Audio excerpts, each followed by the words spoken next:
So now let's go over the hip hook. We're going to do this with Stephan on his knee, but this can also be done when our partner's all the way up to their feet. But basically, from this position, I'm seeking, so if I started out with ankles crossed or a triangle, I'm seeking the far hip with my outside leg. At the same time as I'm making this hook, I'll be transferring this leg up the body, and I'll be hamstring curling so that I can lift my hip against the knee. That's going to have the effect of lifting this foot off the ground. So my elbow will be, or my triceps will be kind of covering this foot, but as I create this lift, I will often be letting my arm out so that I can basically perform this. If I can get to this position, I'm pretty good. There will be back takes that will attack out of this. There will be backside 50-50 that will attack out of this. But essentially, this is a position. And depending on what happens, like you can get fairly creative. We're trying to mostly focus, obviously, on like leg attack type stuff from here. But if you start to drive back into me, there are triangles that we can hit. Like there are arm bars that we can hit. Because of the nature of the position, which is I'm controlling one of your posts, you kind of have to keep your hands on the ground here, right? Unless you just want to fall down, in which case you're going to give me a sweep, right? Like if this happens, you've given me a sweep, and my inside hip position gives me like the inside track to a guard pass. So I potentially would just be coming up on top directly into a guard pass. So you're highly, highly incentivized at this point to stay here on your hands. Once I get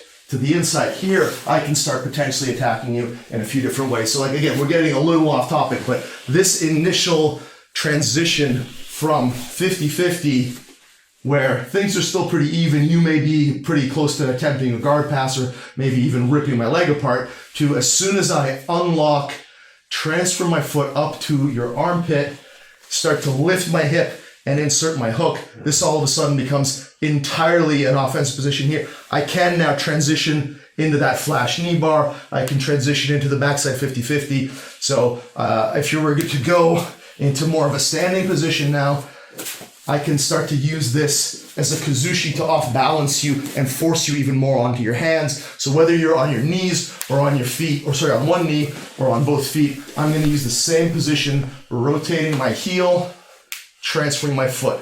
There's a flexibility element to this that some people worry about if we go back into this, which is that people tend to hold the 50-50 close to the hip and then feel like it's a bit of an external hip rotation that's required to get this hook. And if you do it this way, there is that. There's definitely a bit of a flexibility requirement. However, as you transfer your leg up to here and lift, you can see like I'm still within a very natural plane of motion for my left leg. I'm not having to externally rotate my hip or do anything like that. I'm literally just going heel to butt and inserting that hook. So the more I keep myself here, the more I have to try to externally rotate my hip, the more I allow my hip to change angles, which I'm doing with the hamstring curl, essentially like climbing your back with my right leg. The more I do that, the more I can just place my foot underneath of your far hip. So that's kind of the key to making this a little bit more universally applicable for most body types, not relying on flexibility. So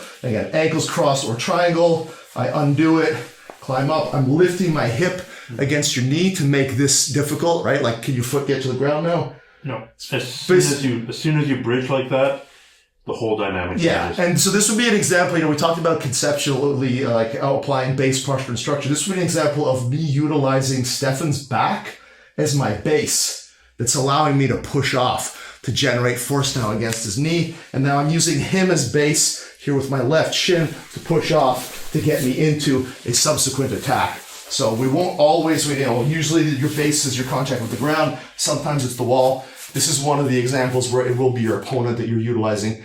So I'm basically using you to help me fuck you up.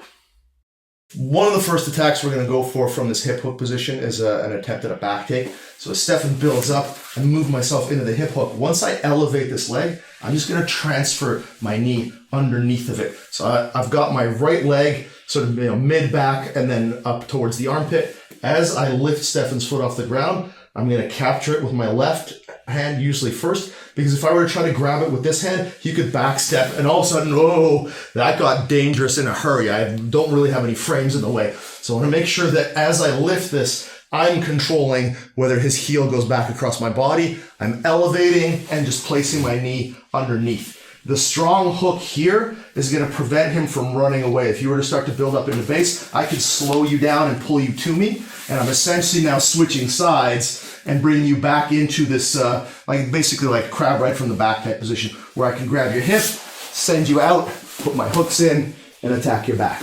So I may be able to do that at first when your left knee is on the ground, or as you build up, I'll switch sides and go to it that way because your opposite leg is floated.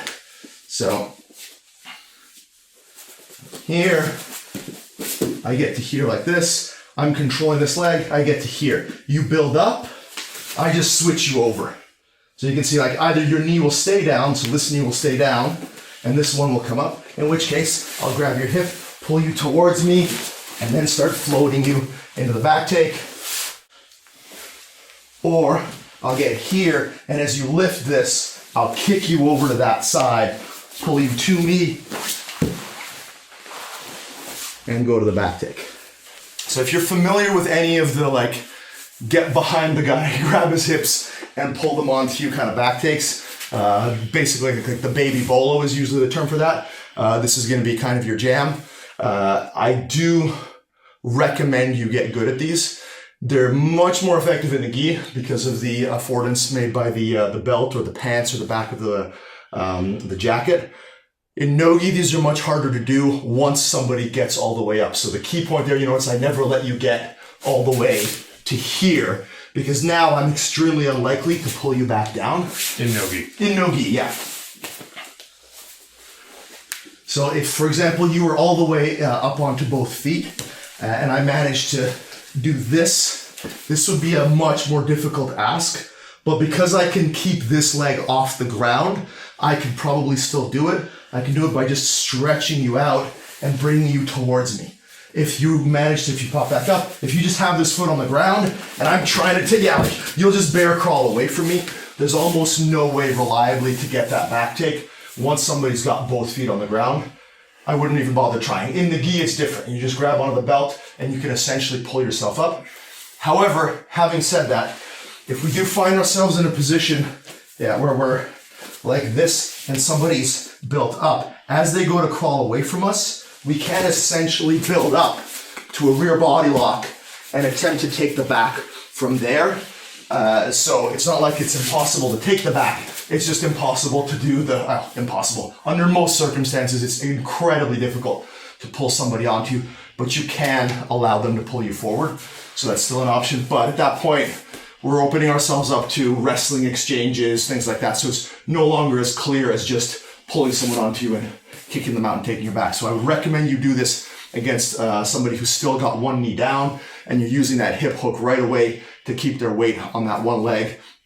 They're a lot more under your manipulation during those exchanges than they are once they build all the way up to their feet. So one time from this angle here, I'll be elevating, inserting my hook, getting Stephan's foot off the ground, transferring it over, making sure I maintain control of the hips, and now I can send him out, create a back attack, and then finish with a rear naked choke.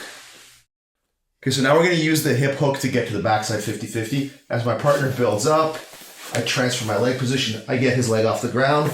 I straighten his leg out.